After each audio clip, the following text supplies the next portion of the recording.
ಶ್ರೀ ಗಣಪತಿ ಶಾರದಾ ಗುರುಭ್ಯೋ ನಮಃ. ಶ್ರೀರಾಮ ರಾಮ ರಾಮೇತಿ ರಮೇ ರಾಮೇ ಮನೋರಮೆ ಸಹಸ್ರನಾಮ ತತ್ತುಲ್ಯಂ ರಾಮನಾಮ ವರಾನನೆ. ಶ್ರೋತೃಗಳಿಗೆ ಶ್ರೀಮದ್ ವಾಲ್ಮೀಕಿ ರಾಮಾಯಣದ ಬಾಲಕಾಂಡದಲ್ಲಿ ನಾಲ್ಕನೆಯ ಸರ್ಗಕ್ಕೆ ಸ್ವಾಗತ. ಈ ಸರ್ಗದಲ್ಲಿ ವಾಲ್ಮೀಕಿ ಮಹರ್ಷಿಗಳು 24,000 ಶ್ಲೋಕಗಳಲ್ಲಿ ರಾಮಾಯಣವನ್ನು ರಚಿಸಿ ಅದನ್ನು ಲವಕುಶರಿಗೆ ಉಪದೇಶಿಸಿದುದು. ಮುನಿಗಳ ಸಮೂಹದಲ್ಲಿ ಲವಕುಶರು ರಾಮಾಯಣವನ್ನು ತಾಳ ಲಯಬದ್ಧವಾಗಿ ಹಾಡಿ ಎಲ್ಲರ ಪ್ರಶಂಸೆಗೆ ಪಾತ್ರರಾದುದು. ಶ್ರೀರಾಮನಿಂದಲೂ ಸಮ್ಮಾನಿತರಾಗಿ ಶ್ರೀರಾಮನ ಆಸ್ಥಾನದಲ್ಲಿ ಅವರು ಆ ಲವಕುಶರು ರಾಮಾಯಣವನ್ನು ಹಾಡಿದುದು. ಪ್ರಾಪ್ತರಾಜ್ಯಸ್ಯ ರಾಮಸ್ಯ ವಾಲ್ಮೀಕಿರ್ ಭಗವಾನ್ ಋಷಿಃ ಸಕಾರ ಚರಿತಂ ಕೃತ್ಸ್ನಂ ವಿಚಿತ್ರ ಪದಮರ್ಥವತ್. ಸಕಲ ಗುಣಾಭಿರಾಮನಾದ ಶ್ರೀರಾಮನಿಗೆ ಸಾಮ್ರಾಜ್ಯ ಪ್ರಾಪ್ತಿಯಾದ ನಂತರ ಬ್ರಹ್ಮನ ಅನುಗ್ರಹದಿಂದ ದಿವ್ಯ ಜ್ಞಾನವನ್ನು ಗಳಿಸಿದವರಾಗಿ ಸಾವಧಾನವಾದ ಅಂತಃಕರಣವುಳ್ಳ ವಾಲ್ಮೀಕಿ ಮಹರ್ಷಿಗಳು ಚಿತ್ರ ವಿಚಿತ್ರವಾದ ಶಬ್ದಾರ್ಥ ಅಲಂಕಾರಗಳಿಂದ ಕೂಡಿದ ಶ್ರೀರಾಮನ ಚರಿತ್ರೆಯನ್ನು ರಚಿಸಿದರು. 24,000 ಶ್ಲೋಕಾನ ಮುಕ್ತವಾನ್ ಋಷಿ ತಥಾ ಸರ್ಗ ಶತಾನ್ ಪಂಚ ಷಟ್ಕಾಂಡಾನಿ ತಥೋತ್ತರಂ. ಪೂಜ್ಯರಾದ ವಾಲ್ಮೀಕಿ ಮಹರ್ಷಿಗಳು 24,000 ಶ್ಲೋಕಗಳಿಂದ ಕೂಡಿ 500 ಸರ್ಗಗಳಿಂದಲೂ 6 ಕಾಂಡಗಳಿಂದಲೂ ಮತ್ತು ಉತ್ತರ ಕಾಂಡದಿಂದಲೂ ವಿಭಾಗಗೊಂಡ ಶ್ರೀಮದ್ ರಾಮಾಯಣವನ್ನು ರಚಿಸಿದರು. ಆ ಜ್ಞಾನಿ ಶ್ರೇಷ್ಠರು ಶ್ರೀರಾಮನ ಪಟ್ಟಾಭಿಷೇಕ ನಂತರದ ಭವಿಷ್ಯವನ್ನು ಹೇಳುವ ಉತ್ತರ ಕಾಂಡ ಸಹಿತವಾದ ರಾಮಾಯಣವನ್ನು ರಚಿಸಿದ ನಂತರ ನನ್ನಿಂದ ಇದರ ಉಪದೇಶವನ್ನು ಪಡೆದು ಸರಿಯಾಗಿ ಪ್ರಯೋಗಿಸಬಲ್ಲ ಸಮರ್ಥರು ಯಾರಿದ್ದಾರೆ ಎಂಬ ಚಿಂತೆಗೊಳಗಾದರು. ಹಾಗೆ ಚಿಂತಿಸುತ್ತಿದ್ದ ವಾಲ್ಮೀಕಿ ಮಹರ್ಷಿಗಳ ಪಾದಾರವಿಂದಗಳನ್ನು ಮುನಿ ವೇಷಧಾರಿಗಳಾದ ಗಾಯಕರಾದ ಲವಕುಶರು ಹಿಡಿದುಕೊಂಡರು. ಅವರಿಬ್ಬರು ಗುರು ಶುಶ್ರೂಷಾ ಧರ್ಮದಲ್ಲಿ ನಿಷ್ಣಾತರಾದವರು, ಯಶೋವಂತರು, ರಾಜಪುತ್ರರು, ಸ್ವರ ಸಂಪನ್ನರು, ಸಮಾನ ರೂಪವುಳ್ಳ ಸಹೋದರರು. ಆಶ್ರಮವಾಸಿಗಳಾದ ಕುಶಲವರನ್ನು ಪರಮಾತ್ಮನ ಧ್ಯಾನಾಸಕ್ತರಾಗಿದ್ದ ವಾಲ್ಮೀಕಿಗಳು ಕಣ್ತೆರೆದು ನೋಡಿದರು. ಅವರಿಗೆ ಮಹತ್ತರವಾದ ಆನಂದವಾಯಿತು. ಅವರಿಬ್ಬರ ಗುಣಾತಿಶಯಗಳ ಸ್ಮರಣೆಯು ವಾಲ್ಮೀಕಿಗಳಿಗೆ ಉಂಟಾಯಿತು. ಲವಕುಶರು ಎಲ್ಲ ವೇದಗಳಲ್ಲಿಯೂ ವೇದಾಂಗಗಳಲ್ಲಿಯೂ ನಿಷ್ಣಾತರಾದವರು. ಎಂತಹ ಕಠಿಣ ವಿಷಯವನ್ನು ಧರಿಸಲು ಸಮರ್ಥವಾದ ಬುದ್ಧಿಯುಳ್ಳ ಮೇಧಾವಿಗಳು. ವೇದಾರ್ಥವನ್ನು ವಿಸ್ತಾರವಾಗಿ ಲೋಕಕ್ಕೆ ತಿಳಿಯಪಡಿಸುವ ಸಲುವಾಗಿ ದುರ್ಬೋಧ್ಯ ವಿಷಯಗಳನ್ನು ಬಹಳ ಸುಲಭವಾಗಿ ಬೋಧನ ಮಾಡಲು ಸಮರ್ಥರಾದ ವಾಲ್ಮೀಕಿ ಮಹರ್ಷಿಗಳು ರಾಮಾಯಣವನ್ನು ಉಪದೇಶಿಸಲು ಅವರನ್ನು ಆ ಲವಕುಶರನ್ನು ಆರಿಸಿಕೊಂಡರು. ರಾಮನ ಕಲ್ಯಾಣ ಗುಣಗಳನ್ನು ಪ್ರತಿಪಾದಿಸುವ, ಸೀತೆಯ ಸಚ್ಚರಿತ್ರ ರೂಪವಾದ ರಾವಣನ ವಧೆಯನ್ನು ನಿರೂಪಿಸುವ ರಾಮಾಯಣವೆಂಬ ಮಹಾಕಾವ್ಯವನ್ನು ವಾಲ್ಮೀಕಿ ಮಹರ್ಷಿಗಳು ಲವಕುಶರಿಗೆ ಉಪದೇಶಿಸಿದರು. ರಾಮಾಯಣದಲ್ಲಿ ಅಧ್ಯಯನ ಮಾಧುರ್ಯವೂ ಇದೆ, ಗಾಯನ ಮಾಧುರ್ಯವೂ ಇದೆ. ಶ್ಲೋಕಗಳು 3 ಪ್ರಮಾಣಗಳಿಂದ ಕೂಡಿರುವುದು, 7 ಜಾತಿಗಳ ಸ್ವರಗಳಿಂದ ಕೂಡಿರುವುದು, ವೀಣಾ ವಾದ್ಯದೊಡನೆಯೂ ತಾಳ ಮೃದಂಗಾದಿಗಳೊಡನೆಯೂ ಹೊಂದಿ ಶಾಂತ ರಸಗಳಿಂದ ಕೂಡಿದೆ. ಇಂತಹ ಪರಮಾದ್ಭುತವಾದ ರಾಮಾಯಣ ಮಹಾಕಾವ್ಯವನ್ನು ಲವಕುಶರು ಹಾಡಿದರು. ಲವಕುಶರು ಗಾನಶಾಸ್ತ್ರದ ರಹಸ್ಯವನ್ನು ಚೆನ್ನಾಗಿ ತಿಳಿದವರಾಗಿದ್ದರು. ವೀಣಾದಿ ವಾದನಗಳಲ್ಲಿ ನಿಪುಣರು. ಮಂದ್ರ, ಮಧ್ಯ, ತಾರ ರೂಪಗಳಾದ ಸ್ವರತ್ರಯ ಸ್ಥಾನಗಳನ್ನು, ಆರೋಹಣ ಅವರೋಹಣಗಳನ್ನು ಪೂರ್ಣವಾಗಿ ತಿಳಿದವರು. ಒಳ್ಳೆಯ ಶಾರೀರವುಳ್ಳವರು, ಗಂಧರ್ವರಂತೆ ಸ್ಫುರದ್ರೂಪಿಗಳು, ರೂಪಲಕ್ಷಣ ಸಂಪನ್ನರು. ಅವರ ಗಾಯನವು ಇಂಪಾಗಿದ್ದುದು ಮಾತ್ರವಲ್ಲದೆ ಮಾತುಗಳು ಮಾಧುರ್ಯದಿಂದ ಕೂಡಿದ್ದವು. ಆ ಸಹೋದರರಿಬ್ಬರು ನಿಶ್ಚಯವಾಗಿಯೂ ರಾಮನ ಶರೀರದಿಂದ ಹೊರಹೊಮ್ಮಿದ ರಾಮನ 2 ಬಿಂಬಾಕೃತಿಗಳಂತೆಯೇ ಕಾಣುತ್ತಿದ್ದರು. ಇಂತಹ ಲವಕುಶರು ರಾಮಾಯಣ ಕಾವ್ಯವನ್ನು ಹಾಡಿದರು.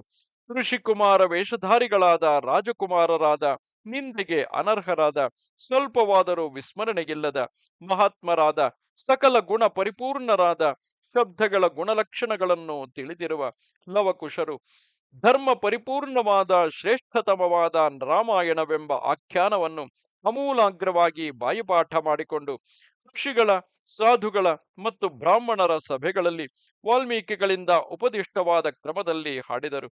ಧರ್ಮದ ವಿಷಯದಲ್ಲಿ ನಿಶ್ಚಯ ಜ್ಞಾನವುಳ್ಳ ಮಹರ್ಷಿಗಳು ದೈನಂದಿನ ಯಜ್ಞ ಕ್ರಿಯೆಗಳು ಮುಗಿದ ನಂತರ ಸುಖಾಸೀನರಾಗಿ ಕುಳಿತಿದ್ದಾಗ ಅವರೆಲ್ಲರ ಸಮೀಪದಲ್ಲಿ ಕುಳಿತು ಒಮ್ಮೆ ಲವಕುಶರು ವಾಲ್ಮೀಕಿಗಳಿಂದ ಉಪದಿಷ್ಟವಾದ ರಾಮಾಯಣವನ್ನು ಸುಮಧುರ ಕಂಠದಿಂದ ಹಾಡಿದರು.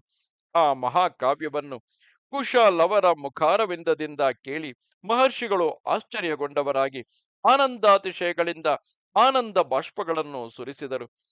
ಗಾಯನದಿಂದ ಸುಪ್ರೀತರಾದ ಧರ್ಮವತ್ಸಲರಾದ ಮಹರ್ಷಿಗಳು ಪ್ರಶಂಸೆಗೆ ಅರ್ಹರಾದ ಕುಶಲವರನ್ನು ಸಾಧು ಸಾಧು ಎಂದು ಹೇಳುತ್ತಾ ಬಹುವಾಗಿ ಪ್ರಶಂಸಿಸಿದರು.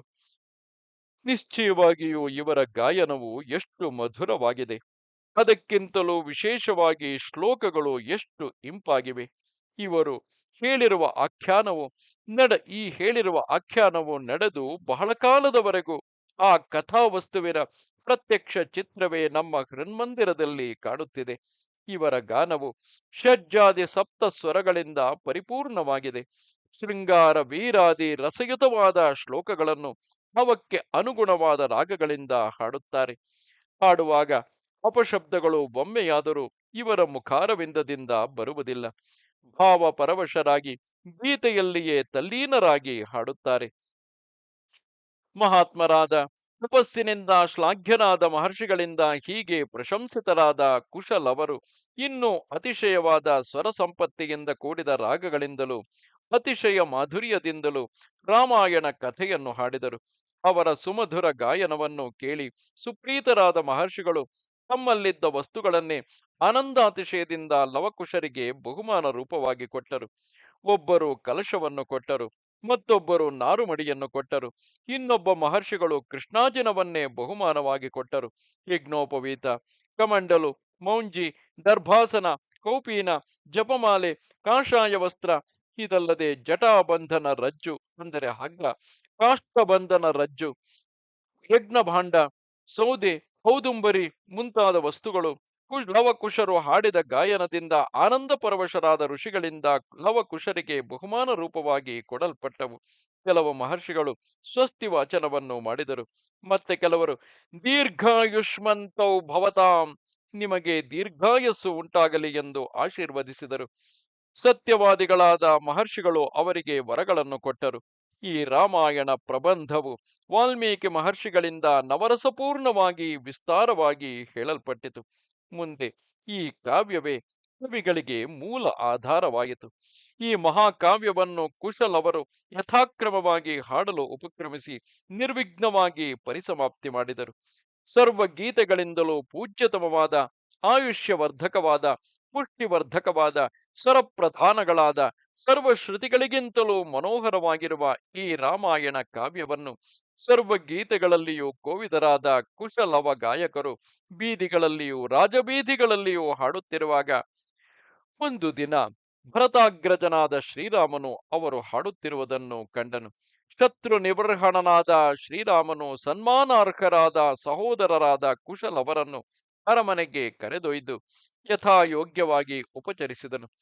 ಪ್ರಭುವಾದ ವ್ರತನಿಷ್ಠನಾದ ಶ್ರೀರಾಮಚಂದ್ರನು ಲವಕುಶರನ್ನು ಯಥೋಚಿತವಾಗಿ ಉಪಚರಿಸಿದ ನಂತರ ಸ್ವರ್ಣಮಯವಾದ ಸಿಂಹಾಸನದಲ್ಲಿ ಕುಳಿತು ಮಂತ್ರಿಗಳಿಂದಲೂ ಲಕ್ಷ್ಮಣ ಭರತ ಶತ್ರುಘ್ನಾದಿಗಳಿಂದಲೂ ಪರಿವೃತನಾಗಿ ರೂಪ ಸಂಪನ್ನರಾದ ಲವಕುಶರನ್ನು ದಿಟ್ಟಿಸಿ ನೋಡುತ್ತಾ ಲಕ್ಷ್ಮಣ ಭರತ ಶತ್ರುಘ್ನರಿಗೆ ಹೇಳಿದನು: ಸಹೋದರರೇ, ಸಚಿವೋತ್ತಮರೇ, ದೇವತೆಗಳ ಕಾಂತಿಗೆ ಸಮಾನವಾದ ವರ್ಚಸ್ಸಿನಿಂದ ಕೂಡಿರುವ ಇವರು ಹೇಳದಿರುವ ವಿಚಿತ್ರಾರ್ಥ ಪದ ಸಮೂಹಗಳಿಂದ ನಿಬದ್ಧವಾಗಿರುವ ಆಖ್ಯಾನವನ್ನು ಆಲಿಸಿರಿ.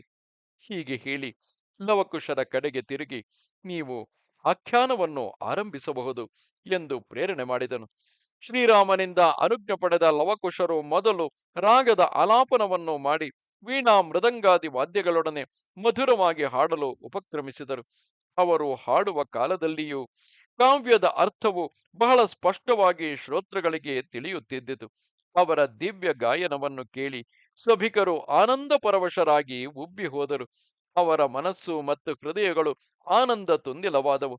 ಈ ರೀತಿಯಾಗಿ ಕಿವಿಗಳ ಸುಖಕ್ಕೆ ಆಶ್ರಯಭೂತವಾದ ಆ ದಿವ್ಯ ಗಾಯನವು ಜನರ ಸಮೂಹದಲ್ಲಿ ವಿಜೃಂಭಿಸಿತು. ಅಂದಿನ ಸಮಾರಂಭವು ಮುಗಿದ ನಂತರ ಸಭ್ಯರನ್ನು ಕುರಿತು ಶ್ರೀರಾಮಚಂದ್ರನು ಹೇಳಿದನು: ಈ ಕುಶೀಲವರು ಮುನಿವೇಷಧಾರಿಗಳಾಗಿದ್ದರು, ರಾಜ ಲಕ್ಷಣಗಳಿಂದ ಕೂಡಿರುವರು. ಇವರು ಗಾಯಕರಾದರು, ಮಹಾ ತಪಸ್ವಿಗಳಾಗಿರುವರು. ಇವರು ಮಾಡುತ್ತಿರುವ ಗಾನವು ಮತ್ತು ತನ್ಮೂಲಕ ಹೇಳುತ್ತಿರುವ ಕಾವ್ಯ ಪ್ರವಚನವು ನನಗೂ ಶ್ರೇಯಸ್ಕರವಾಗಿರುವುದು. ಭಾವಪೂರ್ಣವಾಗಿ ಹಾಡುತ್ತಿರುವ ಮಹಾ ಮಹಿಮೆಯುಳ್ಳ ಚರಿತವನ್ನು ನೀವೆಲ್ಲರೂ ಅಮೂಲಾಗ್ರವಾಗಿ ಕೇಳಿರಿ. ಮರುದಿನ ಶ್ರೀರಾಮನ ಆಶಯದಂತೆ ಪ್ರಜೆಗಳು ಭರತ, ಲಕ್ಷ್ಮಣ, ಶತ್ರುಘ್ನರು, ಅಮಾತ್ಯ ಶ್ರೇಷ್ಠರು ಎಲ್ಲರೂ ಸಭಾಭವನವನ್ನು ಅಲಂಕರಿಸಿದ್ದರು. ಶ್ರೀರಾಮನಿಂದ ಗಾನ ಮಾಡಲು ಪ್ರೇರಿತರಾದ ಕುಶೀಲವರು ಮಾರ್ಗವೆಂಬ ಸಂಗೀತ ಸಂಪ್ರದಾಯವನ್ನು ಅನುಸರಿಸಿ ಹೃದಯಂಗಮವಾಗಿ ಹಾಡುತ್ತಿದ್ದರು. ಗಾನ ಸುಧಿಯನ್ನು ಪಾನ ಮಾಡುವ ಇಚ್ಛೆಯಿಂದ ರಾಮನು ಮೆಲ್ಲ ಮೆಲ್ಲನೆ ಸಭಾಮಂದಿರವನ್ನು ಪ್ರವೇಶಿಸಿ ಕುಶೀಲವರು ಹಾಡುತ್ತಿದ್ದ ಗಾನದಲ್ಲಿ ತಲ್ಲೀನನಾಗಿ ಹೋದನು. ಇಲ್ಲಿಗೆ ಶ್ರೀಮದ್ ರಾಮಾಯಣದ ಬಾಲಕಾಂಡದ 4ನೆಯ ಸರ್ಗವು ಮುಗಿಯಿತು. ನಮಸ್ತೆ ಶಾರದೆ ದೇವಿ ಕಾಶ್ಮೀರ ಪುರವಾಸಿನಿ ತ್ವಾಮಹಂ ಪ್ರಾರ್ಥೆಯೇ ನಿತ್ಯಂ ವಿದ್ಯಾದಾನಂಚ ದೇಹಿಮೆ. ನಮಸ್ಕಾರ.